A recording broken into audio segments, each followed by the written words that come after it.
Good morning, everyone. Yes, I'm sitting outside. No baby duty today. Well, light baby duty. Mom's home. Dad's home too. We're gonna have a yard sale over the weekend. Yeah, that'll be fun. I love that. I have always great uh, conversations with people that come. So, and yes, yard sales are yard sales. One does not try to get the most amount out of people. Yes? Okay. It's a give and take, isn't it? Yeah, that's what I say. So, but I have time, and yeah, you see my beautiful sign, Grosie's Palace. Yes. I make that myself, of course. Yeah. What do I have to say this morning? Not much. Let's get going. Let's just get going. It's going to be a beautiful day. There's not a cloud in the sky. Not a cloud in the sky. It's an amazing place here. So we're just about out of, so I have something to say. So we're just about out of vegetables in the house. And I came out here and I started watering and I'm going, oh, there's this to pick and that to pick and this to pick. And came up with a nice little basket full of stuff. I'm going, oh, there's 2 days worth of vegetables again. Yes? Okay. And this is the first time. So the loofahs they're pretty much, whatever is growing there has grown big enough to make the loofahs. They're about done. I mean, whatever else is coming up is not going to mature. But loofahs are edible as well. So I picked a couple, and this is the first time I'm going to fix those. So what am I going to do? Watch a couple of videos of people who actually know how to fix those. So, it'll be interesting. Everybody's excited in the house too. It's a vegetable we've never eaten before. Yes. Okay. Now we are in the second book of Maccabees. And after this I'm going to go and set up out there. 13. Well, how much more do we got? I think it's only 15 this time, isn't it? Ah, they're such long. 15. Yes. Then we're in the book of Job. Ooh. Book of Job. All right. The campaign of Antiochus V and Lysias' horrible death of Menelaus. That's weird. What? And Lysias' horrible death of Menelaus. In the year 149, Judas and his men discovered that Antiochus Eupator was advancing in force against Judea, and with him Lysias, his tutor and chief minister. He had, moreover, a Greek force of 110,000 infantry, 5,300 cavalry, 22 elephants, and 300 chariots fitted with scythes. Menelaus too joined them and very craftily kept urging Antiochus on, not for the welfare of his own country, but in the hope of being restored to office. But the King of Kings stirred up the anger of Antiochus against the guilty wretch, and when Lysias made it clear to the king that Menelaus was the cause of all the troubles, Antiochus gave orders for him to be taken to Beroea and there put to death by the local method of execution.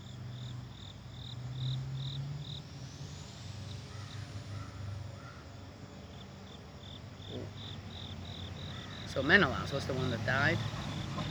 In that place there is a tower 50 cubits high, full of ash, with an internal lip all around overhanging the ashes. If anyone is convicted of sacrilegious theft or of some other heinous crime, he's taken up to the top and pushed over to perish. In such a manner was the renegade fated to die. Menelaus had not even the privilege of burial, deserved justice, this since he had committed many sins against the altar, the fire and ashes of which were holy. It was in ashes that he met his death. That makes a lot of sense, huh? Weird. The prayers and success of the Jews near Modain. I have nothing to say to that. This is just... The king then was advancing, his mind filled with barbarous designs to give the Jews a demonstration of far worse things than anything that had happened under his father. When Judas heard of this, he ordered the people day and night to call on their Lord as never before, to come to the help of those who were in peril of being deprived of the law, their fatherland, and the holy temple, and not to allow the people, just when they were beginning to breathe again, to fall into the power of ill-famed foreigners. When they had all, with one voice, obeyed his instructions, and had made their petitions to the merciful Lord, weeping, fasting, and prostrating themselves for 3 days continuously, Judas spoke words of encouragement and told them to keep close to him. After separate consultation with the elders, he resolved not to wait for the king's army to invade Judea and take possession of the city, but to march out, settle the whole matter with the Lord's help. Isn't he taking... Wait. So he doesn't trust God. So he tells all the people to do whatever, pray, fast, pray, fast, and whatever for 3 days. But then he decides, I'm not going to wait. Why not?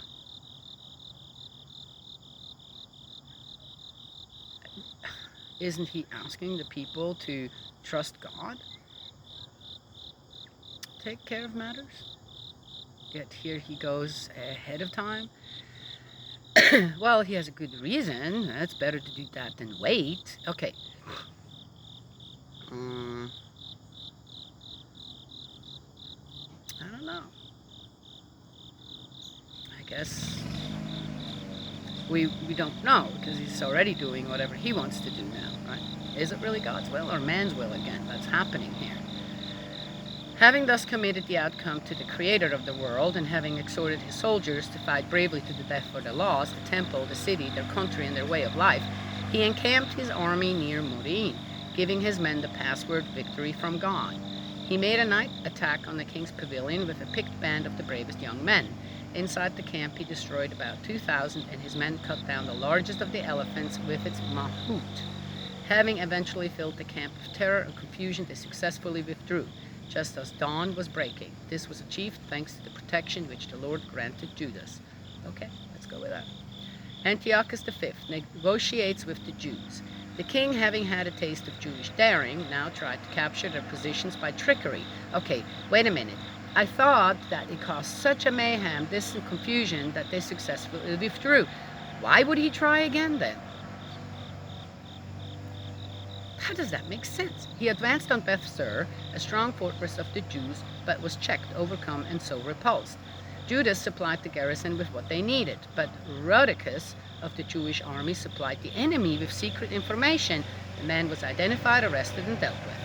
A second time the king parleyed with the garrison of Beth-sur. Was this king stupid? He offered and accepted pledges of friendship, retired, then attacked Judas and his men, but lost the battle.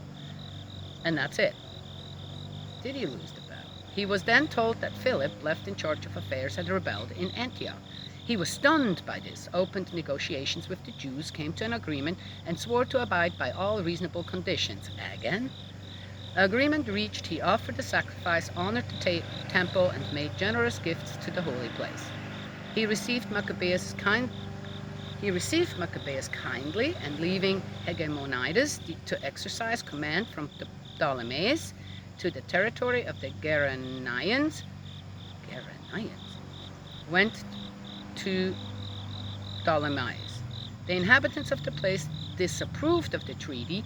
They complained furiously and wanted to annul its provisions.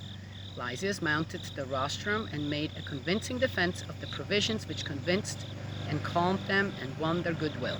He then withdrew to Antioch. So much for the episode of the king's offensive and retreat.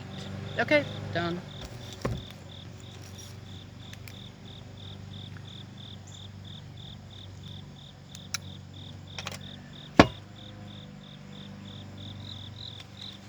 Dun, dun, dun, dun, dun, dun, dun.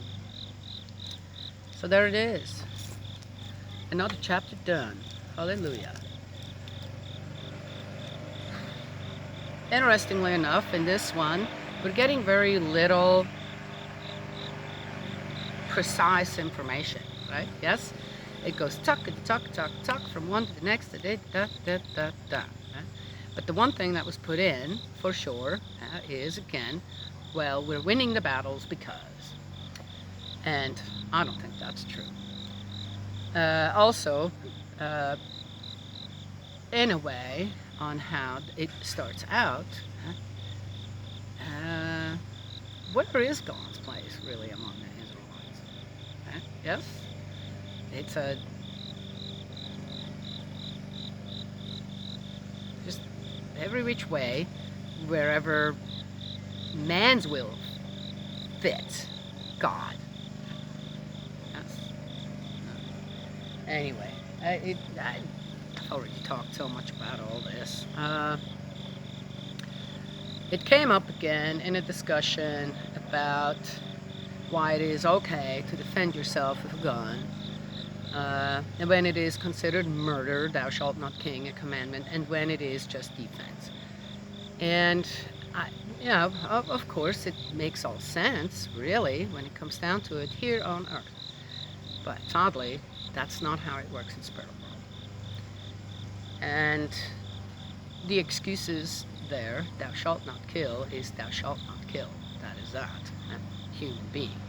We're not talking about surviving with animals and hunt them, and unless, of course, again, it's done in a way where trophy hunting, absolutely wrong. I don't care for that.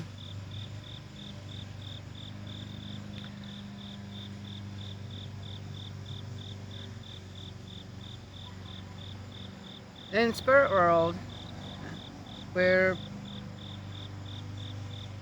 we're responsible for the lives that we destroyed. And someone else, if our life gets destroyed, is also responsible for that. Unless we do it ourselves. Okay. Thou shalt not kill yourself, either. Murder yourself, either. Oh, okay, now, what were you getting into? It gets too confusing if you don't stay on the straight and narrow. In spirit world, if you kill someone, it doesn't matter for justified reasons, which everybody seems to have a justified reason. Then you will have to face that life. And that life has to be able, that spirit has to be able to forgive you. You're going to have to ask for forgiveness. Or what? Just as stubborn as people here are on Earth when it comes to all this, you want to stay stubborn like that in spirit world? Yeah, you can, absolutely. You will not move forward. That's one way to not reach heaven, in that sense, or the realms of love. If you are a victim, if you have become a victim of violence, then you have to be able to forgive in spirit. Yes? That's not easy.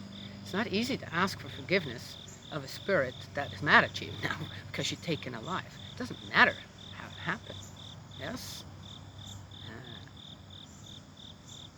Anywho, so, yeah, it sounds good here on Earth. Well, but if I'm being attacked and I have to kill someone, but then I have the right to defend myself. Sure you do. But you're going to face consequences regardless on how justified or righteous one feels about a killing. In spirit world, there is no difference between someone that just murders, I don't know, out of pleasure, out of need, because they can, or someone that's trying to defend themselves. There, the restoration process for both instances are the same. You have to ask for forgiveness for having taken a life, from that spirit, and the spirit has to be able to forgive you as well. You see? Anyhow, that can be a long process. And can you imagine a soldier that's been in combat? How many spirits are waiting if the soldier survives? And there too, the atrocities that soldiers have to see. And not just soldiers, there's other things.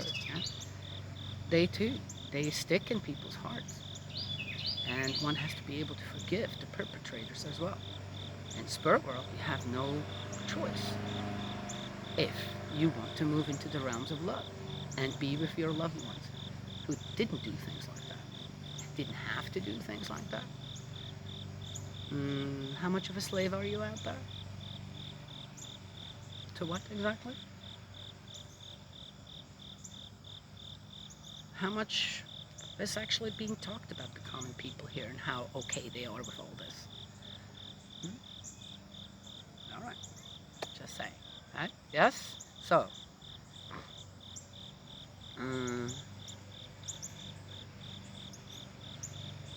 that's again too an area that I pray very much for. Try to send the proper energy and guidance to spirit world for the people who had to or were in a position where kill or be killed kind of thing, or we're defending others, and that there is the mercy of God, that they have to support, that then the spirits that they need forgiveness from, yes, it will happen quickly. Anyway, it's a little difficult to understand, which brings me to one more thing. So I started watching, I don't know why I do that, it's just looking for the genuine thing of a guy that's a psychic, and he's had 4 or 5 people sitting there on the couch with the moderator, and so here he's starting to scribble, and some psychics, mediums do that. They start to scribble. I have no idea why. They have to start scribbling for people to come through. Okay, sorry, I'm just saying. I don't have to do that. But I don't go looking for spirits. They come looking for me. Anyway, so they're sitting there, and the whole conversation goes about this and that, and it's so clear to me. My gosh, guy, you're so fishing. This is when you're good at being a visionary, okay? And when you have good people skills, or people's, when you know the people's characters, and you can read them, and there are people out there can read you really, really well, okay? Then it is easy to manipulate people into answering you what you need to know then to come up with things. Oh, yeah, I'm getting this and that. Has that happened? It's okay. If you have to ask, does anybody have to? If you have to ask, then you're not connecting with spirit world. Because that's what happened, this is what you need to fix, or this is what you're getting, this is the message coming, because you'd be worried, this and that, don't worry, or you should be worried, right? That's what, I mean, to me it's never, oh yeah, let me think, oh, does anybody here have an aunt? There's an aunt coming through. Really? How would you know that? Because in spirit world, everybody is brother and sisters. Brothers and sisters, that's it. There are no aunts and uncles, there are no grandpa or grandma. They're all brothers and sisters. Just saying. Anyway, so the one that he talked mostly to about her mother, in the end, she says, there's just one more thing that he didn't bring up. My last conversation with my mom was not very good, and I've always had regrets about that. I want to know how she feels about that, and if that's been resolved, or is this can that be resolved, And he's like, last conversations and all that, and if they haven't been good when spirits, but they don't matter. What? I thought, wow, that's a nice way out. You didn't know. The most important thing on the daughter's, who is alive, mind. That should definitely be connected. Somehow, somewhere, that should have come through from the mother. He didn't pick up. Because he didn't pick up anything, really, when it came down to it. And the answer that he gave her, I thought was, wow, you are destructive. You're not guiding, you're destructive. Because anybody that hears that now, it's a program on a very famous channel. Anybody who hears that now, what are they going to think? That believe in stuff like this. Humbug, fraud, that's fraud. If the daughter feels regret over that last conversation, then so does the mother. And instead of guiding her to, you know what, you can restore that. You can restore that together. Right?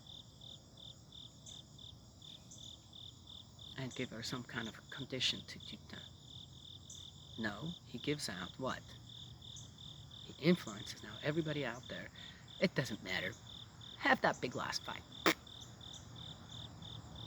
Really? Yeah. Anyway, I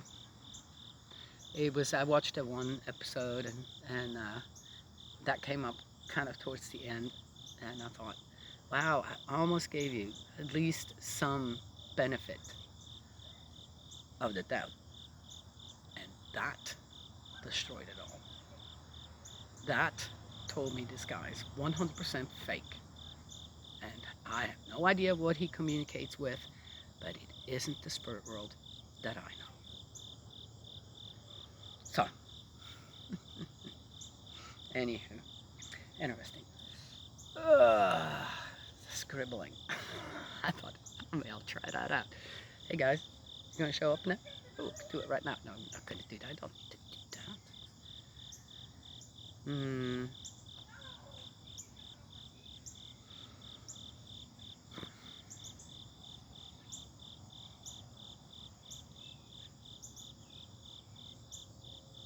It's very soft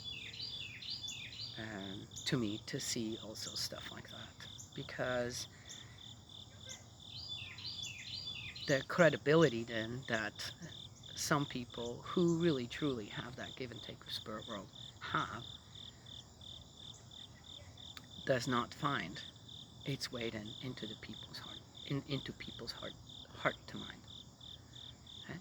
To truly restart to restore some things that have been going on in their ancestry that's bugging them here now on earth, that the burdens that they carry, right? Yes, to then free their descendants from some of these things. And that can only be done by restoring, by repenting. And sometimes you have to repent for something you never even did, because it is in your lineage. It has rooted in your lineage. Right? Yes? Wow. So pull out the roots. Or why not just make a good root out of it? Restore the root. I have an interesting example here. I brought some beans, just bush beans, and planted them. And I wasn't here, so the bush beans didn't quite get the care that they needed. And we had a good mess of beans from them. And but they weren't very big. They were still good, but they weren't very big. They were, because again, I wasn't here. New baby, who has time to really care for my garden here? But I'm amazed at how much actually survived under the little care they got and a little water. And many of the beans were a little, you could tell they were dry. They grew, but they were very dry. So there were some that kind of fell out, and a little dried up already. And I had my other two grandchildren here. It's amazing to plant seeds with children is amazing. These the seeds, just, I don't know what it is exactly. It's the freshness, the youngness, the thought. When you plant the seed, okay, every seed has a spirit life. Plants do. Plants have spirit life. Every animal does. Yes, after it dies down, all that energy, spirit energy, goes back into the next season to grow. Okay, just saying. And so we planted them. So, let's see, they're fresh seeds, so they might not do anything, but maybe they will. And sure enough, one of them, we planted 3 or 4. One of them came up and is the most luscious, beautiful little bush bean plant, and it has huge, and not long beans, it's just bush beans, huge beans on it, and you can tell they're juicy, full of water, and just huge, and a lot of them on one little, no, it's a huge plant. It got to be a huge plant, and that's one of the messes, and it's enough for, more than enough for one meal, and there's more growing. Okay, you see? So the first ones that I planted didn't do so well because they didn't get enough nourishment, not enough water, right? Yes, not enough what? Love. And uh, and then here, so I thought, let's try again. Same beans, and the yield is way greater. The product is way better. Ah. All right, just saying. It's a simple example. Yes, it works in people like that too. All right, so there it is. That's all I have to share this morning. May Heavenly Parent bless and protect you and embrace you with love. Then you grow well too. Much better. Great for your ancestors. Wonderful for your descendants. Yes. And I will talk to y'all, God willing, tomorrow.